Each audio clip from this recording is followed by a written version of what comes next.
Second step of replication को study करते हैं, दैट इज एक्सटेंशन और पोलीमराइजेशन। पोलीमराइजेशन कहते हैं कि जब आप छोटे छोटे से यूनिट्स लो, मतलब कि मोनोमर्स लो और उनको आप इसमें लिंक कर दो तो इससे एक लंबा सा स्ट्रक्चर बन जाएगा जिसको हम बोलेंगे पॉलीमर, और इस प्रोसेस को हम बोलते हैं polymerization. Formation of daughter strands along the template strands, तो इसको हम कहते हैं पोलीमराइजेशन। मतलब कि जब डीएनए के रेप्लिकेशन के दौरान में पेरेंटल स्ट्रैंड्स एक दूसरे से सेपरेट हो जाते हैं तो फिर वो parental strands as a template काम करते हैं, फिर उसी के अकॉर्डिंग एंजाइम्स आते हैं और उस टेम्पलेट स्ट्रैंड के अकॉर्डिंग जो कम्प्लीमेंट्री न्यूक्लियोटाइड्स हैं तो उनकी एडिशन होती है और एक पॉलीमर की कंस्ट्रक्शन हो जाती है, जिसको हम कहते हैं कि ये पॉलीमराइजेशन का प्रोसेस होता है। और इस प्रोसेस में मेन एंजाइम जो इन्वॉल्व होता है वो होता है पॉलीमरेज 3। तो अब हम इस पॉलीमरेज 3 की एक्टिविटी को समझते हैं। Mechanism of DNA polymerase 3 activity. It is a huge dimer molecule and it consist of 2 units. जैसे कि मैंने यहाँ पे डायग्राम में शो किया हुआ है, ये एक उसका यूनिट है और ये उसका दूसरा यूनिट होता है। That is further consist of several सब यूनिट्स। फिर इस एक यूनिट के अपने सब यूनिट्स होते हैं और इस दूसरे यूनिट के फिर अपने सब यूनिट्स होते हैं, और ये 2 यूनिट्स आपस में जुड़े हुए होते हैं एक चेन के ज़रिए, और वो चेन बनी हुई होती है पॉलीपेप्टाइड से, स्मॉल चेन होती है ये, जिसके ज़रिए ये 2 यूनिट्स आपस में जुड़े हुए होते हैं। ऑल दो कि ये जो पॉलीमरेज 3 है ये बहुत इफ़िशेंट एंजाइम है, मतलब कि ये बहुत तेज़ी के साथ अपना काम कर रहा होता है। सेकेंड्स के हिसाब से बहुत ज़्यादा न्यूक्लियोटाइड्स को ऐड करने की एबिलिटी रखता है, बट इस पॉलीमरेज 3 को काम करने के लिए कुछ कंडीशंस रिक्वायर्ड होती है, कुछ शर्तें इसको चाहिए होती है, तो तब ही ये अपना काम परफॉर्म कर सकता है, अदरवाइज़ ये फिर अपना काम नहीं परफॉर्म कर पाएगा। तो हम उन कंडीशंस को समझते हैं, और इसी पूरे के पूरे टॉपिक में इस कंडीशंस को समझना ही इम्पॉर्टेंट है, क्योंकि ये पूरा का पूरा टॉपिक इसकी कंडीशंस पर ही डिपेंड कर रहा होता है। तो यहाँ पे हम कहते हैं कि जो डीएनए पॉलीमरेज 3 है ये हमेशा रीड करता है उस डीएनए के टेम्पलेट को जिसकी डायरेक्शन होती है 3' to 5' डायरेक्शन। अगर इसके अलावा किसी दूसरे डायरेक्शन में डीएनए का टेम्पलेट रन कर रहा है तो फिर डीएनए पॉलीमरेज 3 उसको रीड नहीं कर पाएगा। और ये जो पॉलीमरेज 3 है ये कहता है कि पहले मेरे आगे कुछ न्यूक्लियोटाइड्स को ऐड कर दिया जाए तो तभी मैं काम कर पाऊंगा, अदरवाइज नहीं करूंगा। तो it always need a primer to start the polymerase activity. Primer क्या होता है? प्राइमर का टर्म प्राइमरी से निकला हुआ है।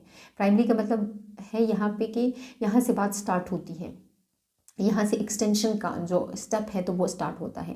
प्राइमर एक्चुअली फ्यू न्यूक्लियोटाइड्स का सीक्वेंस होता है, ओलिगो न्यूक्लियोटाइड मतलब कि फ्यू न्यूक्लियोटाइड का सीक्वेंस होता है, और ये पॉलीमरेज 3 उस प्राइमर के जो 3 एंड है उसी के साथ न्यूक्लियोटाइड को लिंक करने की एबिलिटी रखता है। It add nucleotides at the 3' end of the primer. अब यहाँ पे मैंने इसको शो भी किया हुआ है, इसकी जितनी भी कंडीशंस है कि इसके लिए टेम्पलेट स्ट्रैंड की डायरेक्शन होनी चाहिए 3' to 5' डायरेक्शन, और उसी टेम्पलेट स्ट्रैंड के अकॉर्डिंग कोई एंजाइम आए और इसके लिए कुछ न्यूक्लियोटाइड्स ऐड कर दे। तो जब ये कुछ न्यूक्लियोटाइड्स ऐड हो जाते हैं तो तब हम इसको प्राइमर बोलते हैं, और इस प्राइमर में जो लास्ट वन न्यूक्लियोटाइड है तो उसका हाइड्रोक्सिल ग्रुप खाली होना चाहिए। तो जब हाइड्रोक्सिल ग्रुप होगा तो तभी ये न्यूक्लियोटाइड को ऐड कर पाएगा। तो ये कंडीशन होती है सारी इस पॉलीमरेज 3 के काम करने के लिए। ये इनिशिएटर्स होते हैं, यही सिग्नल दे रहे होते हैं पॉलीमरेज 3 को काम करने के लिए। और जब पॉलीमरेज 3 स्ट्रैंड की कंस्ट्रक्शन करता है, जब उसकी वो एक्सटेंशन कर रहा होता है तो उस स्ट्रैंड की क्या डायरेक्शन होती है? उसकी डायरेक्शन होती है 5' to 3' डायरेक्शन। उसकी न्यू स्ट्रैंड की डायरेक्शन 5' to 3' होती है, क्योंकि टेम्पलेट स्ट्रैंड की डायरेक्शन 3' to 5' डायरेक्शन होती है। और इस पॉलीमरेज 3 का सब यूनिट प्रूफ रीडिंग भी कर सकता है। प्रूफ रीडिंग का मतलब ये होता है कि जब ये डीएनए पॉलीमरेज 3 काम करते वक्त, न्यूक्लियोटाइड्स को ऐड करते वक्त अगर इसने गलती से कोई मिसमैच्ड न्यूक्लियोटाइड ऐड कर दिया हो तो इसका सब यूनिट इस चीज़ को डिटेक्ट कर लेता है, उस गलत या मिसमैच न्यूक्लियोटाइड को क्लीव कर लिया जाता है, उसको हटा दिया जाता है और इसकी जगह एक सही या मैच न्यूक्लियोटाइड को ऐड कर दिया जाता है। तो इस तरीके से जो पॉलीमरेज 3 है जब ये काम कर रहा होता है तो अपने काम पर ये खुद भी नज़र डालता है कि मैं सही कर रहा हूँ या मैं गलत कर रहा हूँ, तो अपने काम की प्रूफ रीडिंग कर रहा होता है। अब यहाँ पे मैंने इस एक्सटेंशन के सारे जो प्रोसेस है उसको मैंने समराइज़ किया हुआ है, फिर हम इसको 1 बाय 1 डिटेल में स्टडी करेंगे। लेकिन पहले मैं आपको आइडिया दे दूँ कि इस प्रोसेस में होगा क्या। मैंने यहाँ पे जस्ट रेप्लिकेशन फॉर्क वाला जो एरिया है, जो रेप्लिकेशन बबल है उसको हाफ शो किया हुआ है, जो रेप्लिकेशन फॉर्क वाला एरिया है जस्ट मैंने उसको शो किया हुआ है। अब उस ट्रोपोआइसोमेरेज या हम हेलिकेज की बातें नहीं करते हैं।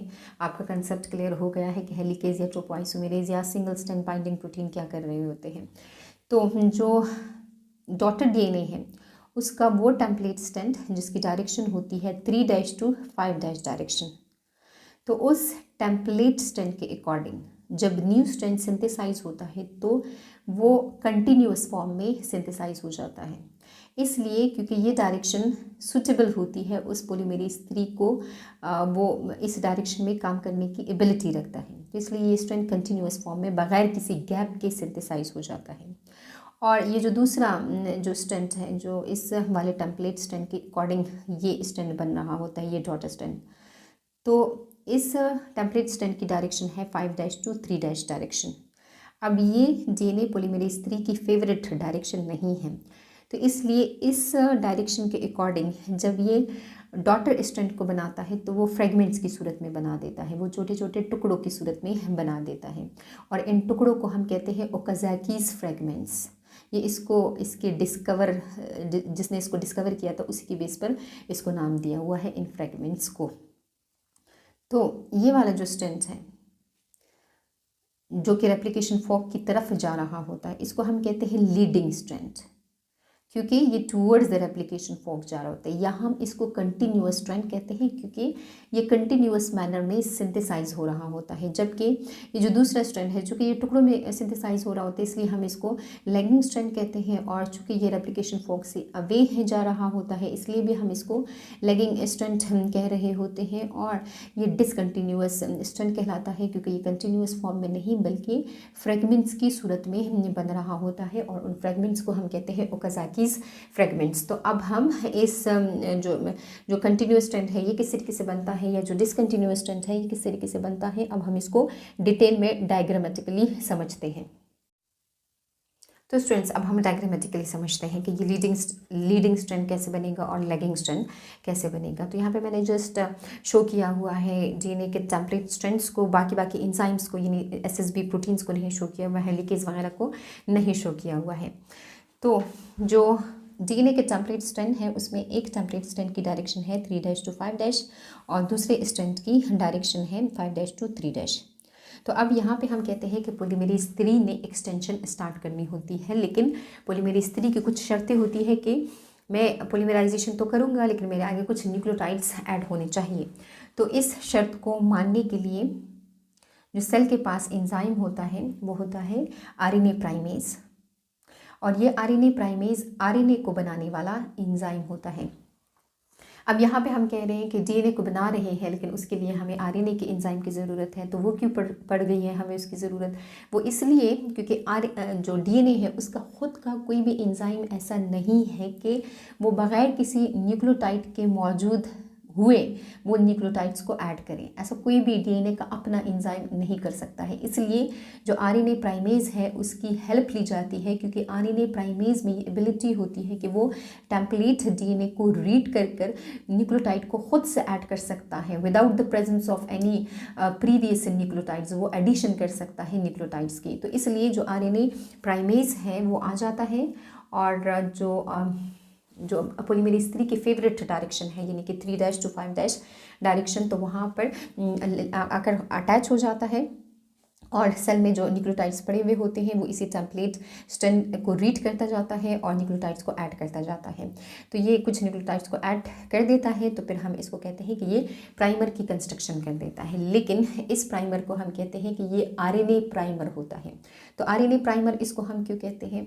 वो इसलिए हम इसको कहते हैं क्योंकि जो आरएनए प्राइमेज है वो आरएनए का एंजाइम है। वो आरएनए के न्यूक्लियोटाइड्स को उठाने की एबिलिटी रखता है। अगर यहाँ पर इस टेम्पलेट स्ट्रैंड में कहीं पर एडेनिन आ जाता है तो उसके कम्प्लीमेंट्री ये आरएनए प्राइमेज थायामीन को नहीं उठाता है, बल्कि उसकी जगह ये यूरेसिल को उठाता है। तो इसलिए यूरेसिल डीएनए का न्यूक्लियोटाइड नहीं है, ये आरएनए का न्यूक्लियोटाइड है। तो यूरेसिल के ऐड हो जाने की वजह से हम इस प्राइमर को आरएनए प्राइमर बोल रहे होते हैं, जिसको बनाया हुआ होता है आरएनए प्राइमेज ने। और हमने ये कहा कि ये डीएनए का एंजाइम नहीं है, बल्कि ये आरएनए का एंजाइम होता है, जो कि अपने न्यूक्लियोटाइड्स को ऐड करके जो पॉलीमरेज 3 है उसके लिए मतलब एडिशन कर देता है न्यूक्लियोटाइड्स की, ताकि वो अपना काम परफॉर्म कर सके। तो जब प्राइमर ऐड हो जाता है तो और उसका जो 3 हाइड्रोक्सिल ग्रुप होता है, तो फिर ये सिग्नल देता है इस पॉलीमरेज को, जिसकी वजह से पॉलीमरेज इसकी तरफ आ जाता है और यहाँ पे उस पॉलीमरेज का जो एक यूनिट है वो आकर लिंक हो जाता है। हमने इससे पहले जिक्र किया था कि पॉलीमरेज के 2 यूनिट्स होते हैं और वो आपस में एक चेन के ज़रिए जुड़े हुए होते हैं। तो एक यूनिट आकर इस वाली जगह पर अटैच हो जाता है, लेकिन पॉलीमरेज ने तो उस दूसरे स्ट्रैंड के अकॉर्डिंग भी जो न्यू डॉटर स्ट्रैंड है तो उसकी सिंथेसिस करनी होती है। लेकिन उस स्ट्रैंड के साथ मसला है, उसके साथ मसला ये है कि उसकी डायरेक्शन गलत है, मतलब कि वो पॉलीमरेज 3 के अकॉर्डिंग नहीं है। उसकी डायरेक्शन है 5' to 3'। इसलिए इस वाली डायरेक्शन में जो पॉलीमरेज 3 है वो काम नहीं कर सकता। तो इसको आरएनए प्राइमेज कहता है कि अगर इस डायरेक्शन में नहीं जा सकते हो तो इस वाले डायरेक्शन में आ जाओ। तो अब ये जो आरएनए प्राइमेज है उस दूसरे टेम्पलेट स्ट्रैंड के अकॉर्डिंग जब न्यूक्लियोटाइड्स ऐड करता है तो उस न्यूक्लियोटाइड्स की डायरेक्शन इस तरफ होती है, क्योंकि अब ये डायरेक्शन सही हो सकती है उस पॉलीमरेज 3 को काम करने के लिए। मतलब यहाँ से फिर हम रीड करेंगे इसको 3' to 5' डायरेक्शन हो जाएगी और प्राइमर ऐड हो जाएगा और प्राइमर का 3' खाली हो जाएगा। तो इस वाले टेम्पलेट स्ट्रैंड के अकॉर्डिंग जब प्राइमर ऐड होता है तो उसकी डायरेक्शन इस तरफ होती है, मतलब away from the replication fork होती है। यहाँ पे जो प्राइमर ऐड होता है यहाँ पे जब एक्सटेंशन हो रही होती है तो वो तो इसी रेप्लिकेशन फॉर्क की तरफ होती है। वो इसलिए क्योंकि इस स्ट्रैंड की डायरेक्शन सही है पॉलीमरेज 3 के काम करने के लिए, इस वाले स्ट्रैंड की डायरेक्शन सही नहीं है, इसलिए पॉलीमरेज 3 सीधा सीधा नहीं जा सकता है। इसलिए यहाँ पर काम डिफरेंट तरह से हो रहा होता है। यहाँ पे जो स्ट्रैंड की सिंथेसिस हो रही होती है तो वो डिफरेंट तरह से होती है। तो एक सब यूनिट यहाँ पे अटैच हो जाता है, यहाँ पे एक्सटेंशन करता है, दूसरे सब यूनिट नहीं यूनिट यहाँ पर आकर लिंक हो जाता है और वो इस वाली डायरेक्शन में एक्सटेंशन स्टार्ट कर देता है और ये जुड़े हुए होते हैं उस चेन के ज़रिए जो कि पॉलीपेप्टाइड की चेन होती है। तो ये वाला यूनिट इस तरीके से एक्सटेंशन करता जाता है, न्यूक्लियोटाइड्स को ऐड करता जाता है और आगे की तरफ मूव करता जाता है। तो ये जब आगे की तरफ मूव करता है तो चूँकि इसका दूसरा जो यूनिट है वो इसी के साथ चेन के ज़रिए जुड़ा हुआ होता है, तो ये इसको अपनी तरफ खींच लेता है।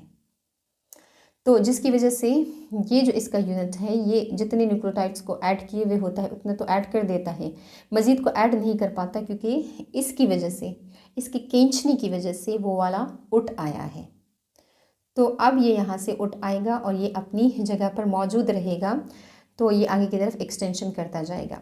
तो इस वाले यूनिट को प्राइमेज कहता है, मतलब कि आरएनए प्राइमेज कहता है कि कोई बात नहीं, मैं दूसरी जगह पर प्राइमर को ऐड कर देता हूँ, दूसरी जगह से बात स्टार्ट कर लेते हैं, जितना वहाँ पर बनाया उतना उस वहीं पर छोड़ दो उसको। अब हम नेक्स्ट जो पॉइंट है तो वहाँ से जो एक्सटेंशन है तो वो स्टार्ट कर लेते हैं। तो अब आप यहाँ पे इस बात को समझिए कि ये वाला जो यूनिट है ये सीधे सीधे डायरेक्शन में जा रहा होता है, लेकिन इसकी सीधे सीधे डायरेक्शन में जाने की वजह से ये जो दूसरा इसका यूनिट है तो वो इसकी तरफ खिंचा चला आता है, क्योंकि वो इसके साथ चेन के ज़रिए लिंक हुआ होता है।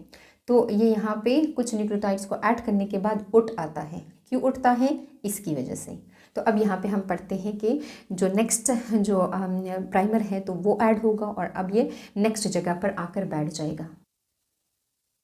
तो देखिए ये वाला जो इसका यूनिट है पॉलीमरेज 3 का, ये 3' to 5' डायरेक्शन में जा रहा होता है, एक्सटेंशन कर रहा होता है, लेकिन यहाँ से ये वाला जो यूनिट है ये उठ आता है। इसने इतने न्यूक्लियोटाइड्स ऐड कर दिए होते हैं और फिर ये उठ आता है। अब ये इसके लिए प्राइमर जो आरएनए प्राइमेज है वो दोबारा से प्राइमर ऐड कर देता है। तो फिर अब ये यहाँ को अट्रैक्ट होगा, क्योंकि कंडीशन इसके लिए अब फेवरेट है। 3' to 5' डायरेक्शन है, प्राइमर अटैच है और प्राइमर का 3 एंड खाली है। तो अब ये यहाँ पर आकर लिंक हो जाएगा। ये दूसरा वाला उठता रहता है, कभी बैठ जाता है और कभी उठ जाता है। उठता इसलिए है क्योंकि वो दूसरे इसको खींच लेता है। जब वो आगे की तरफ ये वाला मूव कर रहा होता है तो ये वाला इसके साथ चेन के ज़रिए जुड़ा हुआ होता है, तो वो उठ आता है। वो जंपिंग मैकेनिज्म में उस स्ट्रेंथ को टुकड़ों टुकड़ों में सिंथेसाइज कर रहा होता है। तो यहाँ पर भी देखिए कि ये वाला यूनिट सीधे सीधे डायरेक्शन में जा रहा है। अब इसने दोबारा से कुछ न्यूक्लियोटाइड्स को ऐड किए हैं, कुछ टुकड़े बना दिए हैं उस स्ट्रेंथ के। अब फिर ये आगे जाएगा और फिर ये उठ आएगा। फिर इसके लिए जो आरएनए प्राइमेज है वो दोबारा से प्राइमर ऐड कर देगा, ये दोबारा से उसको एक्सटेंड कर देगा। कुछ एक्सटेंशन के बाद जब ये वाला यूनिट आगे की तरफ मूव करेगा तो चेन के ज़रिए उस दूसरे को खींच लेगा। तो इस तरीके से ये वाला स्ट्रेंथ कंटिन्यूअस फॉर्म में बन जाता है, जबकि ये वाला स्ट्रेंथ डिसकंटिन्यूअस फॉर्म में बन जाता है। और इन टुकड़ों को हम कहते हैं ओकाज़ाकीज़ फ्रेगमेंट्स। तो इस स्ट्रेंथ को हमने कहा था लीडिंग स्ट्रेंथ, क्योंकि इसकी डायरेक्शन या ये लीड कर रहा था टुवर्ड्स द रेप्लिकेशन फोर्क। और इसको हमने कहा लैगिंग स्ट्रेंथ, या हम इसको डिसकंटिन्यूअस स्ट्रेंथ कहते हैं क्योंकि ये कंटिन्यूअस फॉर्म में नहीं बन रहा होता है। तो होप सो कि आपको ये बात समझ आ गई होगी कि ये वाला डिसकंटिन्यूअस फॉर्म में क्यों बन रहा होता है।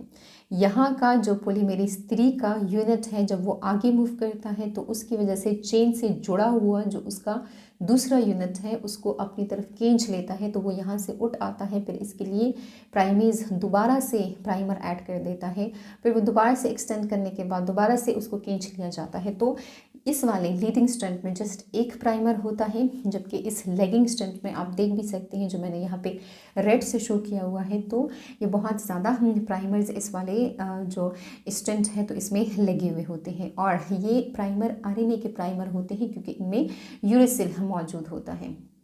बाद में हम इसको रिप्लेस करेंगे क्योंकि ये तो डीएनए के अपने न्यूक्लियोटाइड्स नहीं हैं। तो ओकाज़ाकी फ्रेगमेंट्स शॉर्ट फ्रेगमेंट्स होते हैं और इनकी direction away from the replication fork होती है।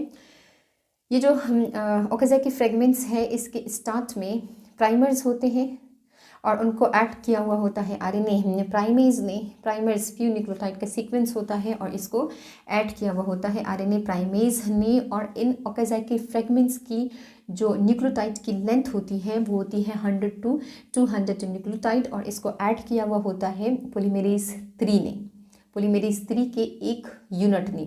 और ये हम बात कर रहे हैं प्रोकैरियोट्स में। इस ओकाज़ाकी फ्रेगमेंट में न्यूक्लियोटाइड की जो नंबर है उसकी हम बात कर रहे हैं, जबकि यूकैरियोट्स में ये काम पॉलीमेरेज 3 की वजह से ही होता है। मतलब ओकाज़ाकी फ्रेगमेंट्स पॉलीमेरेज 3 की वजह से ही कंस्ट्रक्ट हो रहा होता है, बट उसमें न्यूक्लियोटाइड ज़्यादा होते हैं। उसमें तकरीबन 1000 से 2000 तक न्यूक्लियोटाइड्स मौजूद होते हैं।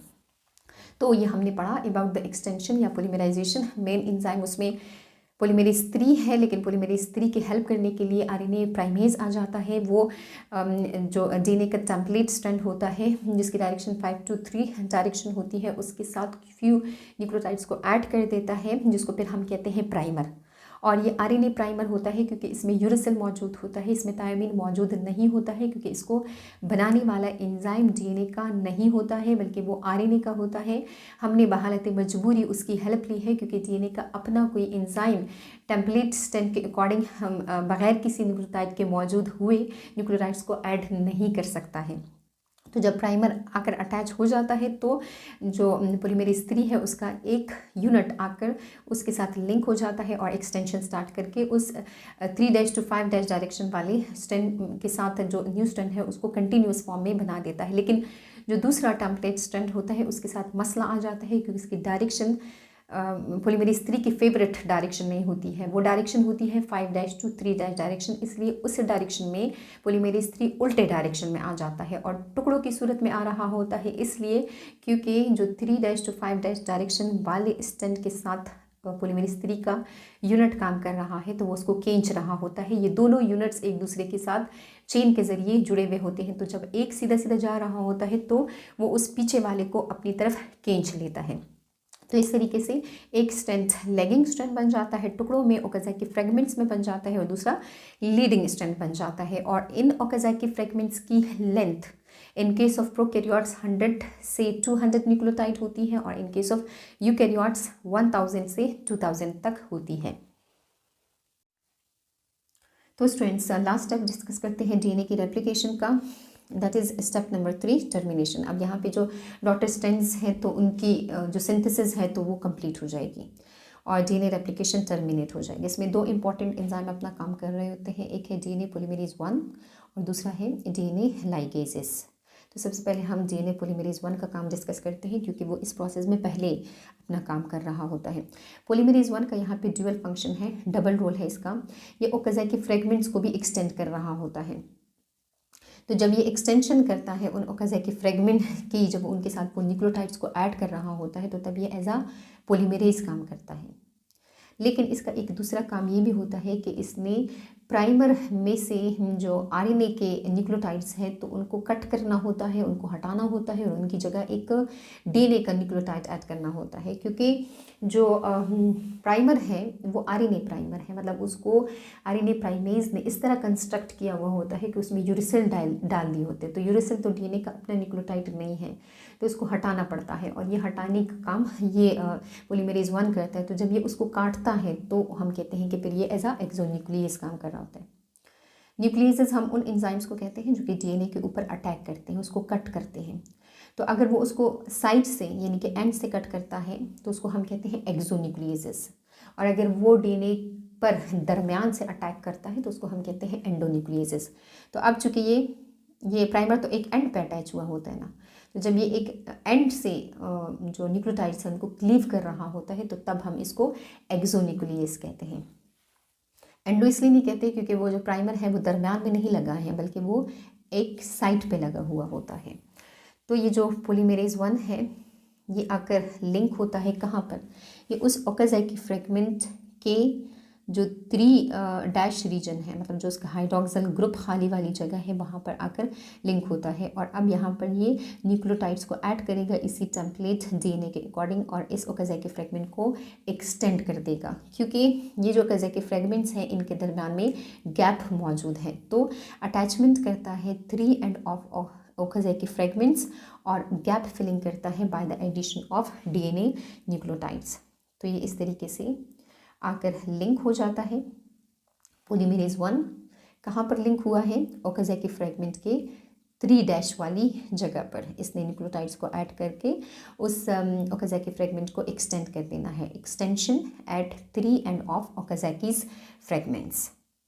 ये एक्सटेंड तो कर देता है, लेकिन जब इसके आगे प्राइमर आ जाता है तो ये उस जगह को खाली छोड़ देता है, मतलब इस लास्ट वन न्यूक्लियोटाइड को इस प्राइमर के साथ लिंक नहीं होने देता, क्योंकि इसको तो पता है ना कि मैंने प्राइमर को हटाना है, तो मैं क्यों इस टुकड़े को उस दूसरे टुकड़े के साथ ज्वाइन कर दूं जबकि मैंने तो उसको हटाना होगा। तो इसलिए ये इस जगह को सील नहीं करता है। ये इस जगह को हम कहते हैं नेक, तो इस नेक को ये बंद नहीं करता, इसको सील नहीं करता है, क्योंकि इसके आगे प्राइमर आ जाता है।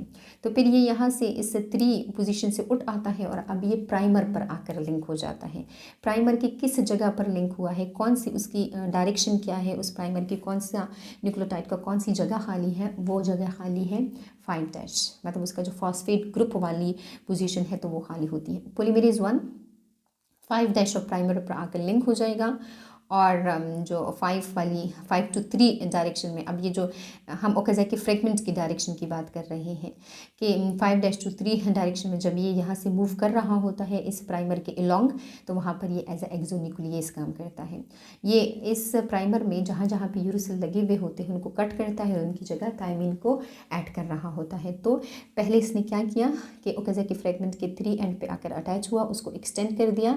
फिर जब इसके आगे प्राइमर आ गया था तो ये जो नेक है उसको अनसील्ड छोड़ कर ये फिर प्राइमर की तरफ आ गया था और प्राइमर की किस जगह के साथ अटैच हुआ है, 5 डैश वाली रीजन पे आकर अटैच हुआ है और उस प्राइमर में से क्लीव कर रहा है यूरेसिल को और उसकी जगह एडिशन कर रहा होता है। तो ये जो फ्रेगमेंट्स हैं वो भी एक्सटेंड हो जाते हैं। प्राइमर्स जो प्राइमर्स हैं उनमें से डीएनए के न्यूक्लियोटाइड्स भी ऐड हो जाते हैं, उसमें से जो आरएनए के न्यूक्लियोटाइड्स हैं वो हट जाते हैं। अब ये जो नेक है, मतलब कि ये वाली जो जगह है, इसको सील करने के लिए आता है डीएनए लाइगेज। लाइगेज हमेशा ग्लू का काम कर रहे होते हैं। ये 2 न्यूक्लियोटाइड्स को आपस में लिंक करने के लिए यूज़ होते हैं लाइगेजेस। जिस तरीके से जो दो न्यूक्लियोटाइड्स हैं हमें पता है कि वो फास्फोडाइस्टर बॉन्ड के ज़रिए भी जुड़े हुए होते हैं। दो न्यूक्लियोटाइड्स आपस में फास्फोडाइस्टर बॉन्ड के ज़रिए जुड़े हुए होते हैं और जो नाइट्रोजीनियस बेसिस है वो हाइड्रोजन बॉन्ड्स के ज़रिए जुड़े हुए होते हैं। तो फास्फोडाइस्टर बॉन्ड को बनाना इन ओकाज़ा के फ्रेगमेंट्स के जो नेक हैं उनके दरमियान में, तो उसके लिए रिस्पॉन्सिबल होता है डीएनए लाइगेजेस, उनको आपस में ज्वाइन कर देता है। तो जब डीएनए लाइगेज उस नेक को सील कर देता है तो फिर ये वाला स्टेंट भी कंटिन्यूअस फॉर्म में बन जाता है। पहले ये डिसकंटिन्यूअस फॉर्म में था, लेकिन फिर उसके बाद ये कंटिन्यूअस फॉर्म में बन जाता है, लेकिन इसकी डायरेक्शन इस वाले स्टेंट के एंटी पैरेलल होती है। यहाँ पे जो न्यूली सिंथेसाइज्ड स्टेंट होता है उसकी डायरेक्शन इस वाले टेम्पलेट स्टेंट के अकॉर्डिंग एंटी पैरेलल होती है। तो ये इस तरीके से लेगिंग स्टेंट और लीडिंग स्टेंट पहले बन जाता है, फिर जो लेगिंग स्टेंट में मौजूद जो गैप्स होते हैं तो उनको फिलअप किया जाता है with the help of polymerase 1, और जो प्राइमर्स हैं तो उनको हटाया जाता है और उनकी जगह जो डीएनए के न्यूक्लियोटाइड्स हैं तो उनको ऐड किया जाता है। लेकिन जो आखिरी वाले न्यूक्लियोटाइड्स हैं उस ओकाज़ा के फ्रेगमेंट के और जो नेक्स्ट न्यूक्लियोटाइड है ओकाज़ा के फ्रेगमेंट के, तो उनके दरमियान में बॉन्ड बनाना ये पोलीमरेज 1 का काम नहीं होता है। जो ओकाज़ा के फ्रेगमेंट्स हैं उनको फाइनली एक दूसरे के साथ लिंकअप करवा देना, इसके लिए रिस्पॉन्सिबल होता है DNA ligase. DNA ligase phosphodiester bond बनाता है। तो इस तरीके से जो दो स्ट्रैंड्स होते हैं तो वो सिंथेसाइज हो जाते हैं, दो डॉटर डीएनए के strands. At the end 2 daughter DNA molecules बन जाते हैं। पहले ये सीधे सीधे होते हैं और स्ट्रेट फॉर्म में होते हैं और फिर ये कॉइल्ड होना स्टार्ट हो जाते हैं क्योंकि डीएनए कॉइल्ड फॉर्म में मौजूद होता है।